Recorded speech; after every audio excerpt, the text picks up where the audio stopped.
అన్న నమస్తే. నమస్తే అన్న. మీ పేరేనా? రవి. ఏ ఊరన్నా? బైనపల్లి గ్రామం, ఐజా మండలం, బైనపల్లి గ్రామం, జోగులాంబ గద్వాల జిల్లా. ఓకే, ఇప్పుడు మీరు ఏ ఊరికి వచ్చినారన్నా? మేము ఉత్తనూరు చూడడానికి వచ్చాం. ఉత్తనూరు చూడడానికి వచ్చినారు. ఏ కంపెనీ ఇది?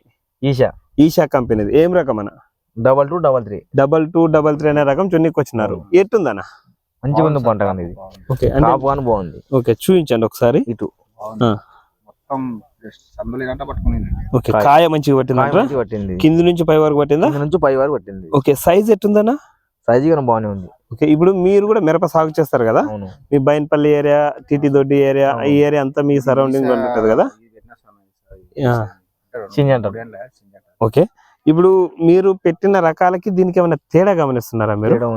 అంటే ఏం తేడా ఉంది? తెగులు ఎక్కువ ఉంది. తెగులు లేదు, అందులో కాపు కానీ ఫుల్ ఉంది. కాపు ఫుల్ ఉందంట. ఓకే, అందాజుగా ఇప్పుడు దీనికి నల్లి ఏమైనా అటాక్ అయిందా? లేదు, ఇంకా ఇంతవరకు అయితే. ఓకే, నల్లి అయితే కనిపిస్తలేదు. ఓకే, తెగుళ్ళు గాని నల్లి గాని లేదు. ఓకే, అందాజుగా ఇప్పుడు ఈ 2 ఎకరాల్లో ఒకసారి మొత్తం తెంచితే ఎంత పడవచ్చు కాయ మీకుండే? ఎకరా 30 దాకా పడుతుంది. ఒక ఎకరానికి 30 క్వింటాల వరకు పడడానికి అవకాశం ఉందంటారు. రైతులందరూ వేసుకోవాల్సిన రకమైన? వేసుకోవచ్చు సార్. రైట్ అండి, థ్యాంక్ యూ.